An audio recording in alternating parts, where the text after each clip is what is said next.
Hello kids, how are you all doing? I hope you all are safe in your homes, exploring new ways of learning, and most importantly, enjoy learning, enjoying studying.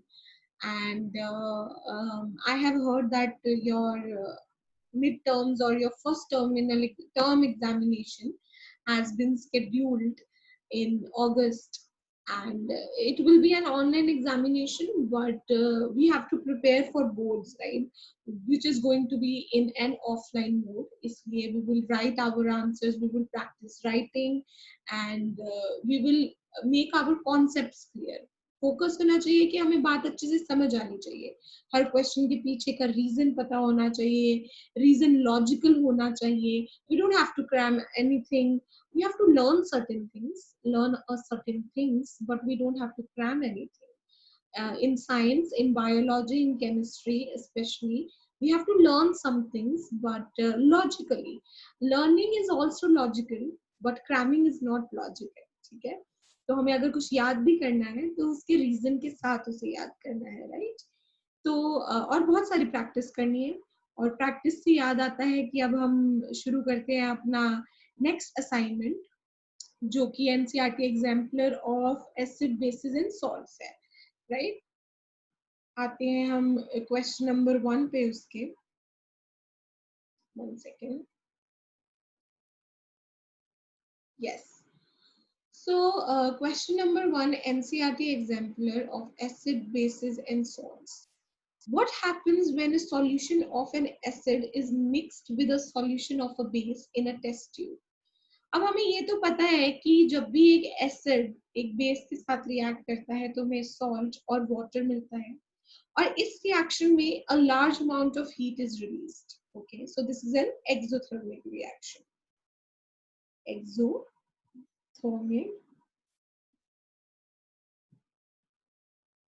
reaction. Okay, so अब हमें यहाँ पर options देखने. This assignment is very easy actually. This does not contain any difficult descriptive questions like the previous one we have done, and ये जल्दी भी हो जाएगी आई होप. बट मैं ज्यादा लंबी वीडियोस नहीं बनाऊंगी so that it is easier for you to see them and you know comprehend them. So our first option says that the temperature of the solution increases. जब acid और base react करता है test tube में, तो क्या temperature of solution increase होता है? जी हाँ, अभी हमने किया कि it is an exothermic reaction. Therefore, this is true. Second, the temperature of solution decreases. No. Solution remains the same. Temperature of solution remains the same. No.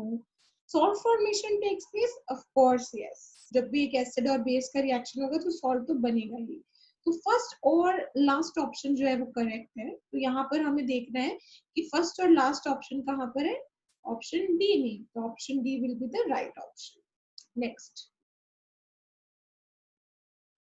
Next question will be, yeah, an aqueous solution turns red litmus solution blue. सबसे पहले हमें यहाँ पर recapitulate करना है कि red litmus को blue में कौन कन्वर्ट करता है. एक basic solution. Okay, done. No rocket science in that. अब क्वेश्चन क्या है कि excess addition of which of the following would reverse the change.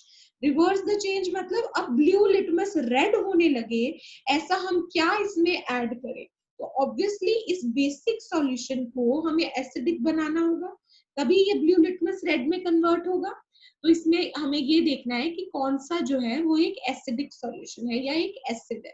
तो सबसे पहले आता है बेकिंग पाउडर. बेकिंग पाउडर तो जी सोडियम बाइकार्बोनेट है, जो कि हमें पता है कि सोडियम हाइड्रोक्साइड यानी कि एक स्ट्रॉन्ग बेस से बना होगा. मैंने लास्ट लेक्चर में आपको बताया था ना कि सॉल्ट फॉर्मेशन कैसे होती है, एक एसिड और बेस के मिलने से.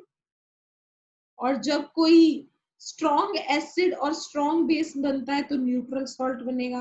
अगर स्ट्रॉन्ग एसिड और वीक बेस है तो वो एसिडिक सॉल्ट बनेगा. अगर वीक एसिड और स्ट्रॉन्ग बेस है तो वो बेसिक सॉल्ट बनेगा. ये हम लास्ट लेक्चर में कर चुके हैं. तो यहाँ पर हम देख सकते हैं कि सोडियम बाइकार्बोनेट है. सोडियम कहाँ से आया होगा? NaOH से, जो कि ये स्ट्रॉन्ग बेस है, यानी कि this is a basic salt. So next lime, lime हमने लास्ट उसमें किया था, उसमें एक रिएक्शन में, ठीक है ना. Lime is what, calcium hydroxide which is obviously a base. फिर then we have ammonium hydroxide solution. Ammonium hydroxide is NH4OH which is a weak base but base. यहाँ हमें क्या चाहिए, एसिड चाहिए जो कि क्या करेगा, ब्लू लिटमस को रेड में कन्वर्ट. तो यहाँ हमारे पास जी बड़ा अच्छा हाइड्रोक्लोरिक एसिड है. हमें वैसे और ऑप्शन देखने की जरूरत ही नहीं थी, मगर हमने फॉर्मूलाज रिवाइज कर लिए थोड़े से और ऑप्शन देख के, है ना. तो it will be option D. Next question, थोड़ा सा लोड होने में टाइम लेता है ना. आगे, during the preparation of hydrogen chloride gas, यहाँ पर अब है हाइड्रोजन क्लोराइड गैस की हम बात कर रहे हैं. हाइड्रोजन क्लोराइड गैस हो या एसिड हो, फॉर्मूला हमारा सेम ही है, HCl. ठीक है. अब on a humid day, humid day मतलब कि जैसे अभी बरसातें चल रही है, ह्यूमिडिटी है एटमॉस्फेयर में, H2O पार्टिकल्स हैं बहुत सारे, ऐसे दिन पर मैं जो है वो मान लो कि HCl गैस बना रही हूँ. The gas is usually passed through a guard tube. अभी मैं दिखाऊंगी आपको कि guard tube क्या होता है. Containing calcium chloride. The role of calcium chloride taken in the guard tube is to. अब हमें ये बताना है कि जो हमने कैल्शियम क्लोराइड लिया है गार्ड ट्यूब में, वो क्या क्यों लिया हमने, ठीक है, हम उसके थ्रू क्यों पास कराते हैं इस गैस को. तो उसका बच्चों सिंपल सा रीजन ये है कि HCl गैस जो है वो H+ आयन रिलीज नहीं करती, ठीक है. लेकिन जब HCl H2O यानी कि ह्यूमिड पार्टिकल्स यानी मॉइस्चर से आप कह सकते हैं रिएक्ट करेगा, तो वो HCl गैस HCl एसिड में बदल जाती है, जो कि H+ आयंस रिलीज करते हैं. And we don't want that, we want HCl gas here, right. हम HCl गैस बना रहे हैं तो हमें HCl गैस ही चाहिए होगी ना. मगर अगर वो H2O के साथ रिएक्ट कर जाएगी तो वो एक एसिड में कन्वर्ट हो जाएगी और H+ आयंस देने लगेगी, एंड हमें वो नहीं चाहिए. इसीलिए हम इस गैस को कैल्शियम क्लोराइड से भरी हुई गार्ड ट्यूब से पास कराते हैं, सो दैट ये कैल्शियम क्लोराइड जो है वो मॉइस्चर को एब्जॉर्ब कर ले. Okay, it absorbs the moisture, ठीक है. So that HCl gas is not converted into HCl acid and it does not give H+ ions. Okay, so यहाँ पर हमारे पास option number C is right, absorb moisture from the gas. अब मैं आपको दिखाती हूँ कि ये जो गार्ड ट्यूब है वो कैसे बनाई जाती है. Okay, just give me a second.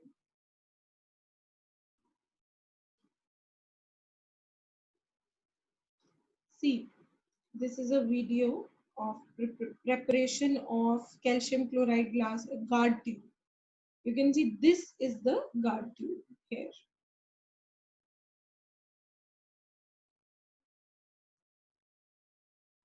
This is how the tube is prepared. I thought of sharing this video with you.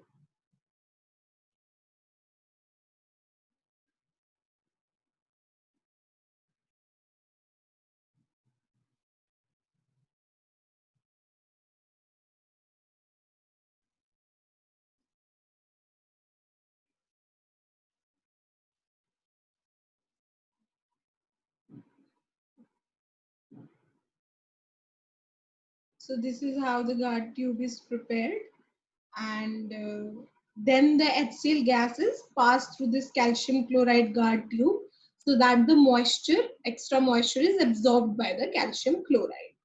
So I hope this is clear. I just wanted to show you कि guard tube होती क्या है, कैसे prepare करते हैं. अभी practicals तो हो नहीं पा रहे हैं, तो ठीक है, जितना देख सकते हैं हम देख सकते हैं. चलिए, तो फोर्थ क्वेश्चन क्या है कि which of the following salts does not contain water of crystallization. अब वाटर ऑफ क्रिस्टलाइजेशन के बारे में हमने पिछले चैप्टर में एक बार बात की थी, अगर आपको याद हो तो, जब हम बात कर रहे थे फेरस सल्फेट के बारे में. फेरस सल्फेट में 7 वाटर ऑफ क्रिस्टलाइजेशन या वाटर ऑफ हाइड्रेशन जिसे हम कहते हैं, क्रिस्टलाइजेशन या वाटर ऑफ हाइड्रेशन एक ही बात है, 7 H2O होते हैं. अब ये वाटर ऑफ क्रिस्टलाइजेशन बच्चों होता क्या है कि जब भी हम किसी मेटालिक सॉल्ट के या सॉल्ट का क्रिस्टल जब हम क्रिस्टलाइजेशन कर रहे होते हैं ना, तो it absorbs a particular number of molecules of water, जिसे हम वाटर ऑफ हाइड्रेशन कहते हैं।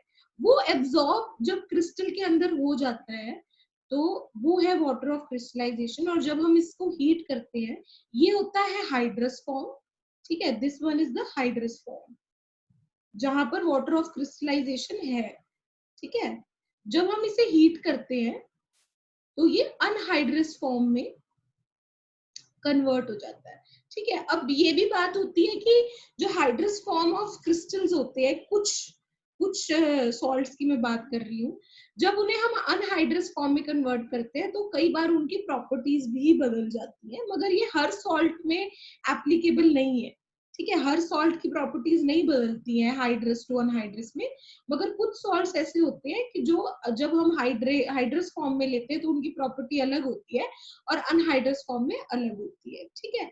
अब ये जो वाटर ऑफ हाइड्रेशन है इसके कुछ मतलब कुछ ऐसे सॉल्ट्स हैं जिनके फॉर्मूलाज बड़े इंपॉर्टेंट है, वो इस क्वेश्चन में दिए हुए हैं। एक तो है पहला blue vitriol. Blue vitriol is nothing, it is copper sulphate, hydrous copper sulphate, जिसमें 5H2O जो है वो अटैच्ड होते हैं, ठीक है। इसका फॉर्मूला होता है CuSO4.5H2O, ठीक है। These 5H2O are water of hydration or water of crystallization. So second is washing soda. Washing soda is sodium carbonate decahydrate. Deca मतलब 10, ठीक है। तो इसका फॉर्मूला ये होता है। अब आता है जिप्सम। जिप्सम होता है कैल्शियम सल्फेट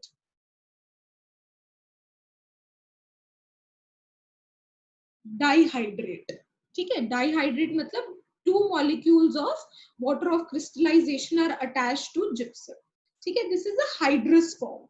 अब ये इन्होंने पूछा है कि which of the following salts does not contain water of crystallization। तो इन तीनों में तो जो हमें पता है होता है, और बेकिंग सोडा हमें पता है कि ऐसा कुछ नहीं होता। बेकिंग सोडा तो अभी हमने पीछे भी किया, इट इज सोडियम बाइकार्बोनेट, इसमें कोई वाटर ऑफ क्रिस्टलाइजेशन अटैच नहीं होती, ठीक है। तो correct answer is option B.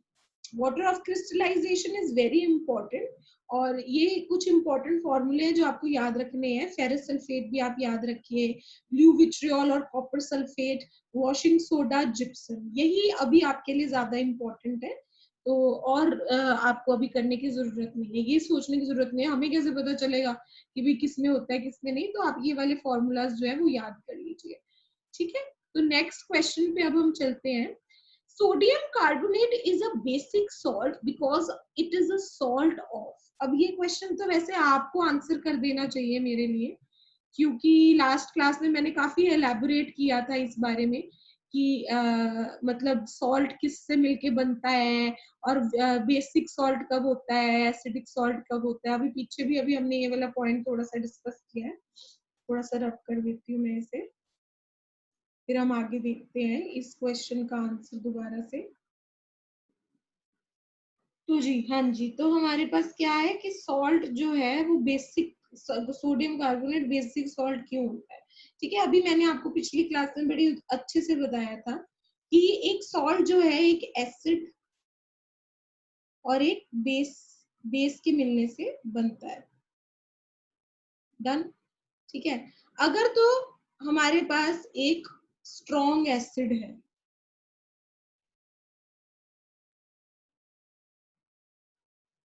और बेस जो है वो हमारा वीक है, तो हमारे पास कैसा सॉल्ट बनेगा बच्चों, एसिडिक सॉल्ट, मतलब उसमें एसिडिक प्रॉपर्टीज होंगी उस सॉल्ट की, ठीक होगी बात। लेकिन अगर इसका उल्टा है, यानी कि हमारे पास स्ट्रॉन्ग बेस है मगर जो एसिड है वो वीक है, तो हमारे पास बेसिक सॉल्ट बन जाएगा भाई। ये तो हम कर चुके हैं ना।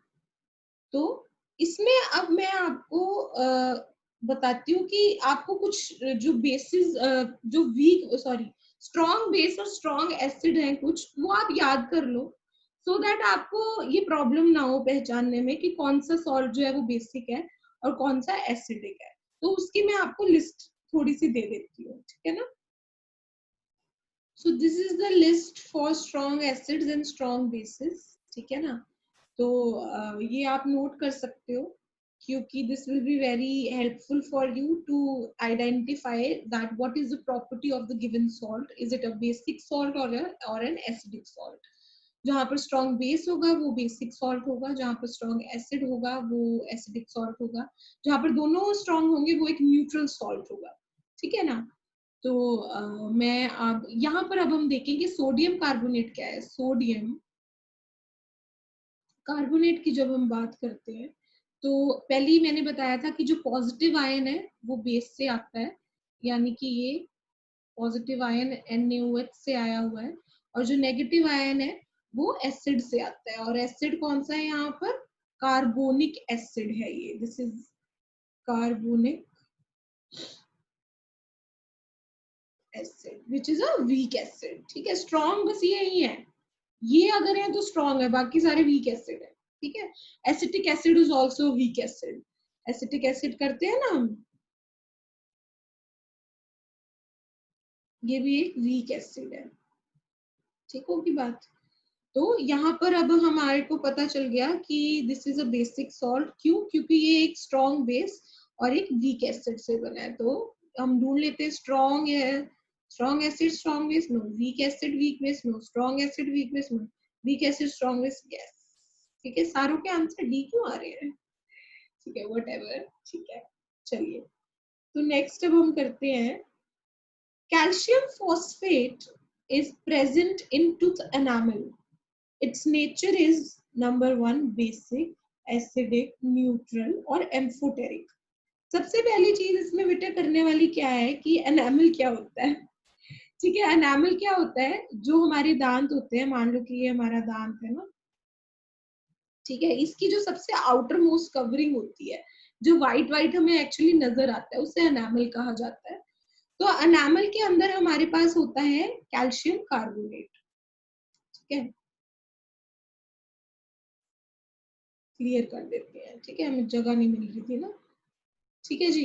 तो सॉरी, कैल्शियम कार्बोनेट कह रही हूँ, कैल्शियम फॉस्फेट, ठीक है। कैल्शियम फॉस्फेट जो है, this is calcium phosphate, it is present in enamel. अब हमसे क्वेश्चन ये पूछा गया है कि इसकी नेचर बतानी है हमें, हमें तो आता है कि भाई नेचर कैसे बतानी है ना। अब ये एक सॉल्ट ही है, ठीक है, ये जो एक सॉल्ट है कैल्शियम फॉस्फेट, ये कौन से बेस और कौन से एसिड से मिलके बना होगा, ठीक है। कैल्शियम, इसका जो पॉजिटिव आयन है वो बेस से आया है, यानी कि ये आया है कैल्शियम हाइड्रोक्साइड से, और ये जो नेगेटिव आयन है इसका, ये आया है एसिड से। तो एसिड कौन सा होगा? फॉस्फोरिक एसिड, ठीक है, this is phosphoric acid which is also a weak acid, ठीक है। स्ट्रॉन्ग वाले तीन तो हमने पढ़ लिए थे, बाकी सारे वीक में आते हैं जी। और कैल्शियम हाइड्रोक्साइड हमने क्या पढ़ा था? It is a strong base.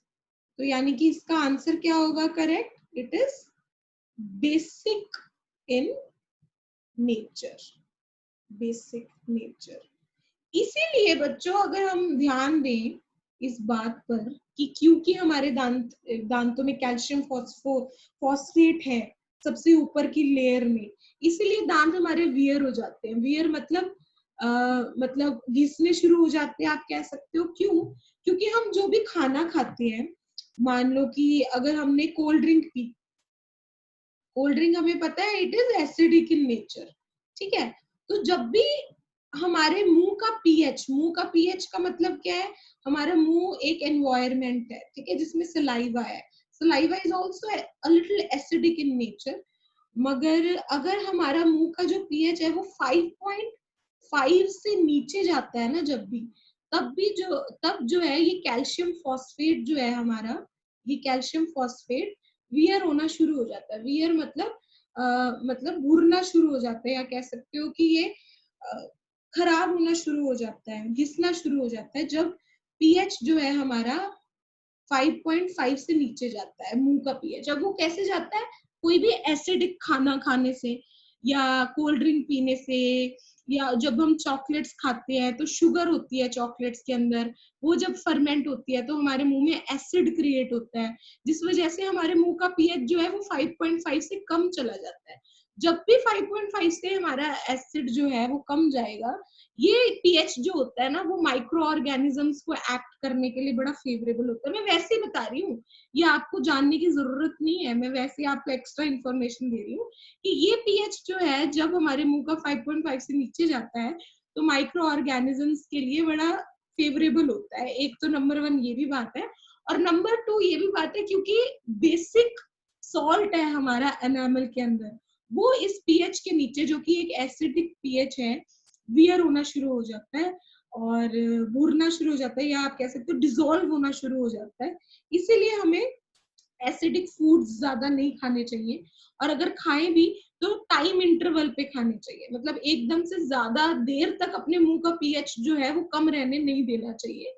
इसलिए कहते हैं कि जब भी कुछ हम ऐसा कोल्ड ड्रिंक पिए या हम क्या कहते हैं उसको अपना चॉकलेट्स खाएं, कुछ मीठा खाएं, तो फटाफट मुंह में वो में कुरला कर ले ताकि हमारे मुंह का जो पीएच है वो वापस नॉर्मल हो जाए। ठीक है, तो yes, this was about today's class. तो हमने 6 क्वेश्चंस जो है वो कर लिए हैं डिस्कस, बाकी हम नेक्स्ट में करेंगे। And also it reminds me कि लास्ट असाइनमेंट का क्वेश्चन नंबर 44 मैंने आपको होमवर्क के लिए दिया था जो मुझे किसी ने नहीं करके दिया, तो I am hoping to get your answers very soon, and let's meet in the next class. Okay, bye, enjoy.